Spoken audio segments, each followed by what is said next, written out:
TV Harian Nasional adalah media yang mengangkat dan menyajikan perkembangan seputar politik dan hukum, ekonomi, pariwisata, pendidikan dan budaya, serta pertanian dan perkebunan.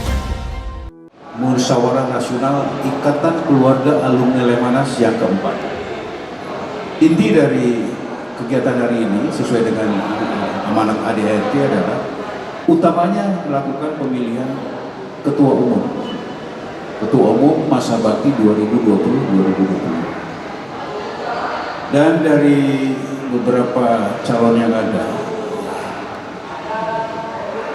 satu persatu dari calon ternyata menyatakan pengunduran diri sampai dengan detik akhir tadi.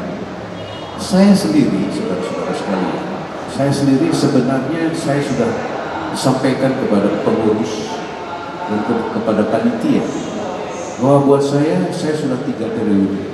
Walaupun ADART mengatakan tidak ada dalam ketentuan dari ADART hanya 2 kali atau 3 kali.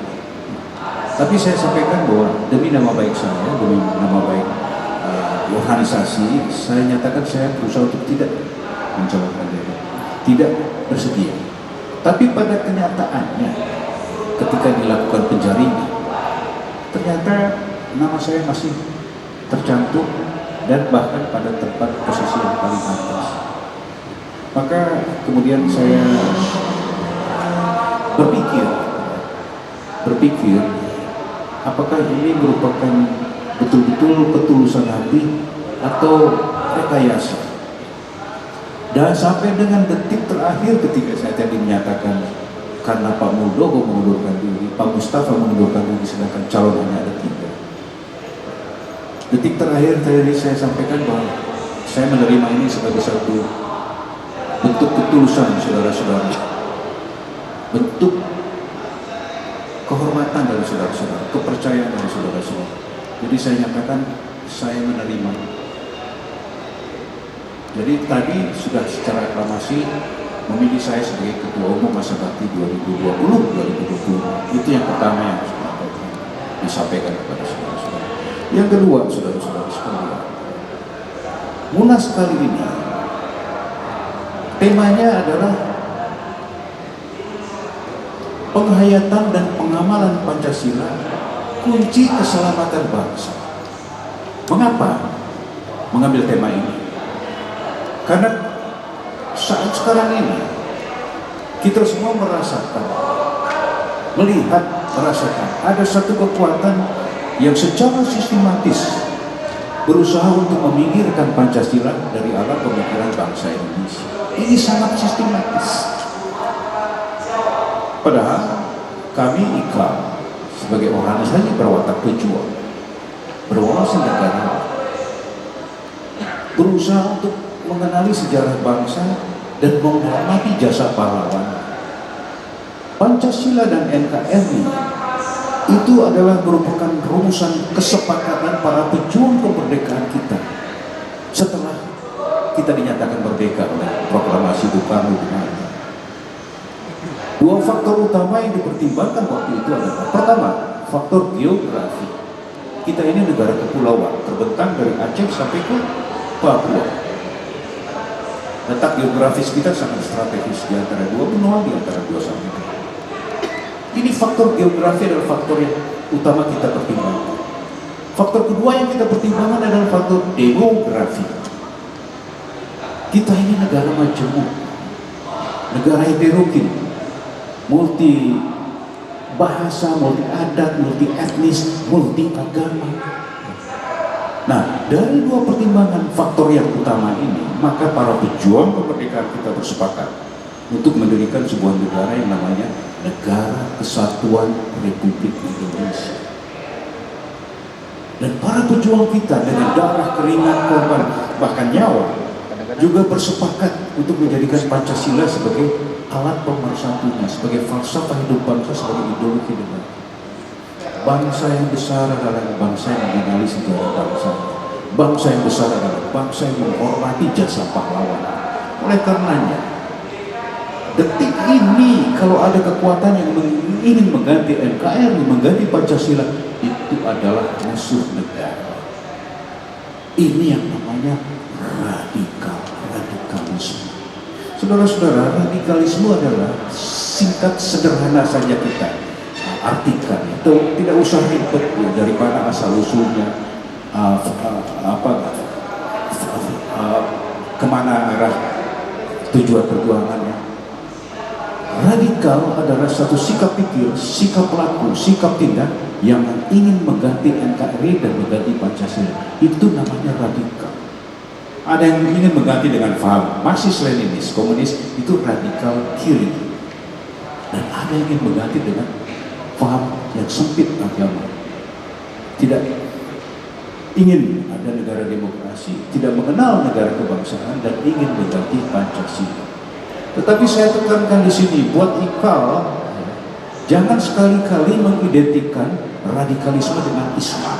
No, bukan itu.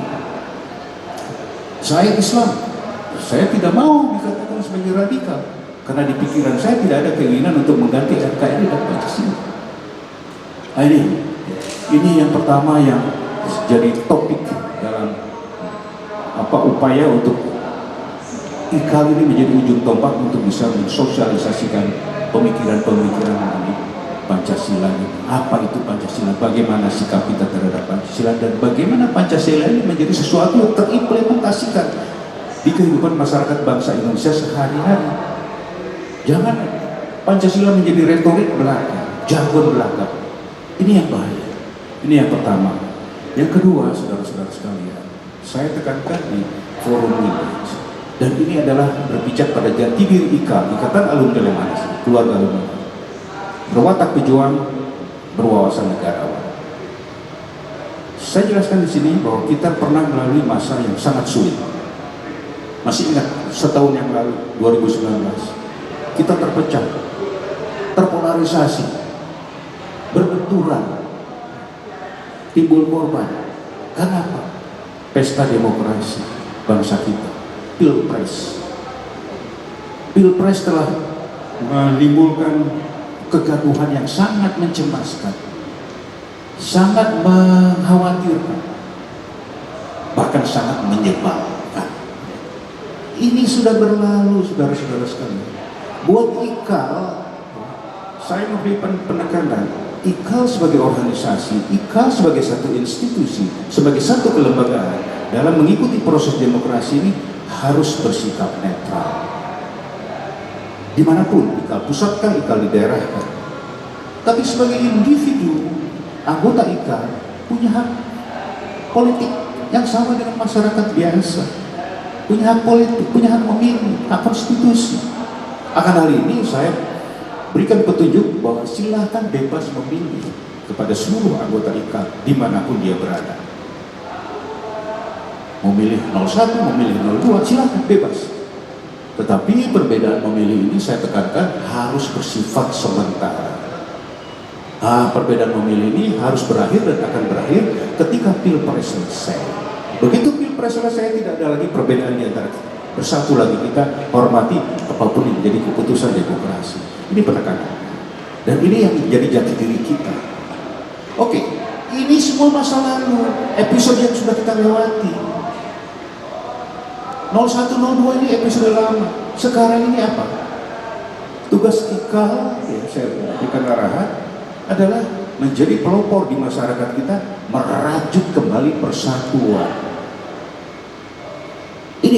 Ini yang menjadi misi IKAL ke depan, merajut kembali persatuan bangsa Indonesia dengan wawasan negarawan.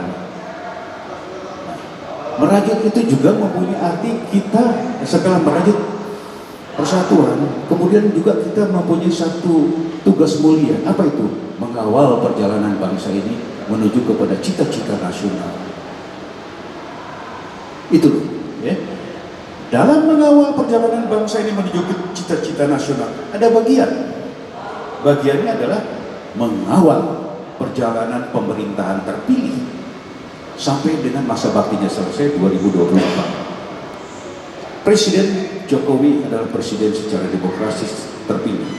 Jadi tugas dari seluruh keluarga besar kita adalah mengawal pemerintahan Pak Jokowi sampai 2024. Saudara-saudara, disinilah kedewasaan kita. Saya tunjukkan bahwa kalau kita mempunyai tugas mengawal pemerintahan Pak Jokowi sampai 2024, janganlah diartikan bahwa kita harus berada di dalam lingkaran kekuasaan.